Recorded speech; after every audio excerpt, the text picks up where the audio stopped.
Hello students, विनीतास Hindi class में आपका स्वागत है। आज हम इस वीडियो में कक्षा 9 की पुस्तक क्षितिज के पाठ मेघ आए के MCQ करेंगे। प्रीवियस वीडियोस में हम इसकी व्याख्या एवं प्रश्नोत्तर कर चुके हैं। तो बढ़ते हैं आगे और पढ़ते हैं। लेट्स स्टडी MCQ ऑफ मेघ आए।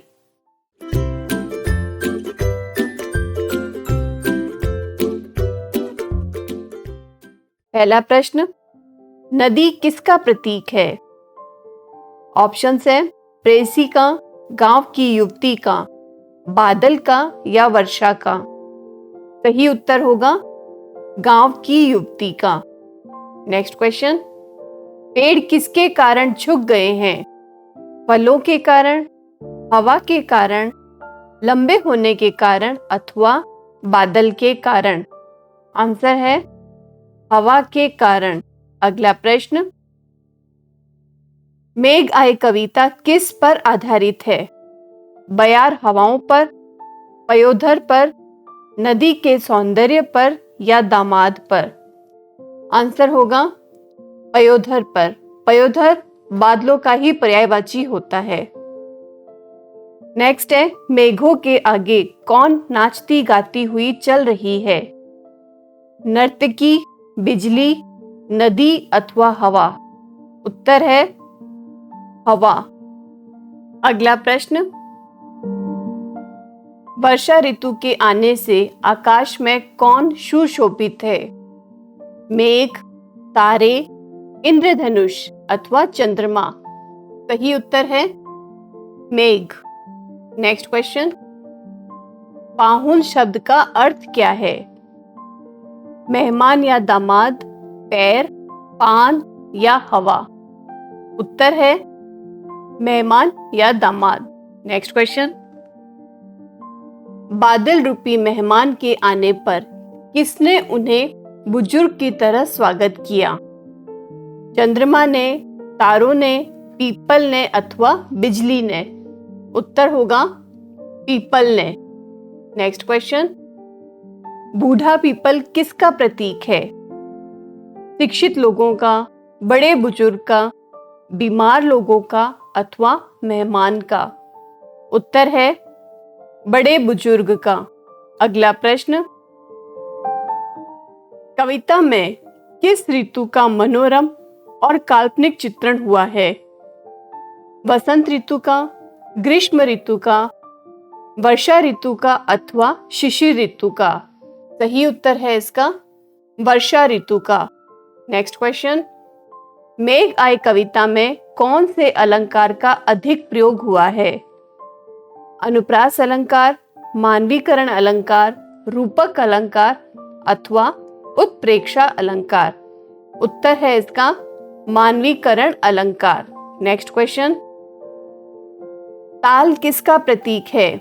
कटोरे का, घर के सदस्य का, पानी से भरे खेत का अथवा शिशिर ऋतु का। उत्तर होगा घर के सदस्य का। अगला प्रश्न, मेघ के आते ही चारों ओर किसकी संगीत ध्वनि होने लगी है? जल बरसने की, पक्षियों की, विवाह की या उत्सव की। उत्तर होगा इसका जल बरसने की। नेक्स्ट क्वेश्चन, नदी के ठिठकने का क्या कारण था? ऑप्शंस है ससुर रूपी बादल को देखकर, आंधी रूपी सास को देखकर, दामाद रूपी बादल को देखकर या घर के सदस्य को देखकर। उत्तर होगा दामाद रूपी बादल को देखकर। नेक्स्ट क्वेश्चन, लोगों ने किस लिए अपने घर के खिड़की दरवाजे खोल लिए? हवा आने के लिए, बारिश देखने के लिए, प्रकाश के लिए अथवा आतिशबाजी देखने के लिए। आंसर होगा बारिश देखने के लिए। नेक्स्ट है, बारिश होने से तालाब किससे भर गए हैं? मछलियों से, पानी से, कीचड़ से अथवा कमल के फूलों से।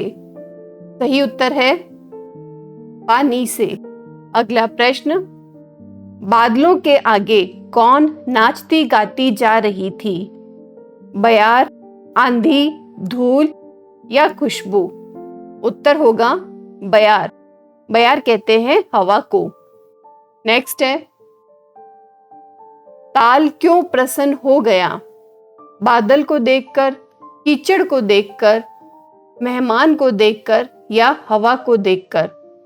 उत्तर होगा बादल को देखकर।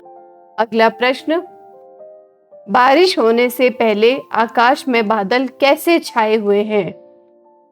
सहज रूप से, समान रूप से, सघन होकर या धूल से भरे हुए? उत्तर होगा सघन होकर। नेक्स्ट क्वेश्चन, बादल के स्वागत के लिए तालाब कैसे खड़ा था? सहज रूप से, कीचड़ से भरा हुआ, पानी से लबालब या धूल से भरा हुआ? आंसर होगा पानी से लबालब। अगला प्रश्न, प्रस्तुत कविता में बादलों को किसकी उपमा दी गई है? बुजुर्गों की, सजे संवरे दामाद की, नवयुवक की या इनमें से कोई नहीं? आंसर है सजे संवरे दामाद की। नेक्स्ट क्वेश्चन, मेघ आई कविता किसके द्वारा रचित है? महादेवी वर्मा, सुमित्रा नंदन पंत, सर्वेश्वर दयाल सक्सेना या राजेश जोशी? आंसर होगा सर्वेश्वर दयाल सक्सेना। अगला प्रश्न, मेघ कैसे आए? बेतरतीब, अस्त व्यस्त, बन ठन कर या लापरवाह बनकर? उत्तर होगा बन ठन कर। अगला प्रश्न, हवा कैसे चली थी? रोती हुई, नाचती गाती, सब कुछ उड़ाती या शोर करती? इसका उत्तर है नाचती गाती। नेक्स्ट क्वेश्चन, गांव में पाहुन कहां से आए थे? विदेश से, कस्बे से, शहर से या गांव से ही? उत्तर होगा शहर से। अगला प्रश्न, गर्दन उचकाए कौन देखने लगे थे? वृद्ध आदमी, औरतें, पेड़ या लड़के? सही उत्तर है पेड़। अगला प्रश्न, घाघरा उठाकर कौन भागी थी? पत्तियां, धूल, तालाब या लता? इसका उत्तर होगा धूल। नेक्स्ट क्वेश्चन, पाहुन को देख कौन ठिठका था? नाला, नदी, पड़ोसी ने या झाड़ियां? आंसर होगा इसका नदी। नेक्स्ट क्वेश्चन, बरस बाद सुधी लीनी किसने कहा था? बरगद ने, लता ने, नीम ने अथवा आम ने? उत्तर सही है इसका लता ने। अगला प्रश्न, किसकी ओट से लता अकुलाई थी? खिड़की, पेड़, किवाड़ या झाड़ी? आंसर है किवाड़। नेक्स्ट क्वेश्चन, मिलन के अवसर पर क्या ढरके थे? आंसू, पसीने के कण, हृदय के दुख या मन के पीड़ा भाव? सही उत्तर होगा आंसू। नेक्स्ट क्वेश्चन, हरसाया ताल क्या भरकर लाया था? थाली, लोटा, परात या गिलास? आंसर है परात। अगला प्रश्न, चारों ओर आकाश में क्या छा गया है? मेघ, धूल, अंधेरा या प्रकाश? आंसर होगा मेघ। नेक्स्ट क्वेश्चन, नदी ने अपने मुख से क्या सरका लिया है? घास, पत्ते, घूंघट या केश? उत्तर होगा घूंघट। अगला प्रश्न, परिवार के सदस्य परात में पानी भरकर क्यों लाते हैं? हाथ धोने के लिए, मुंह धोने के लिए, कपड़े धोने के लिए या चरण धोने के लिए? उत्तर है चरण धोने के लिए। अगला प्रश्न, बिजली की तुलना किससे की गई है? नायिका से, नदी से, हवा से या अटारी से? उत्तर है नायिका से। अगला प्रश्न, प्रस्तुत कविता में कवि ने किसका मानवीकरण किया है?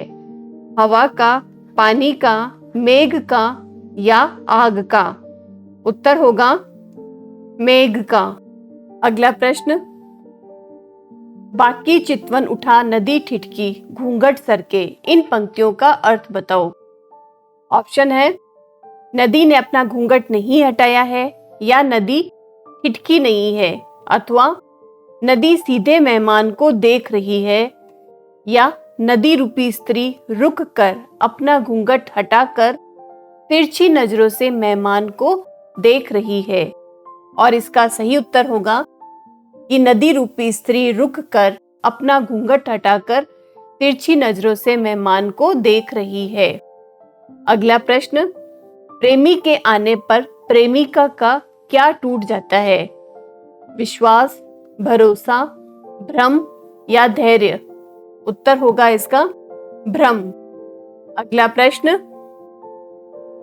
अकुलाई लता किसका प्रतीक है? वियोग से व्याकुल प्रियतमा का, या साधारण सी लड़की का, अथवा हरी भरी बेल का, या रोती हुई कन्या का? उत्तर होगा वियोग से व्याकुल प्रियतमा का। अगला प्रश्न और अंतिम प्रश्न, कविता में मेघ का आगमन किस रूप में हुआ है?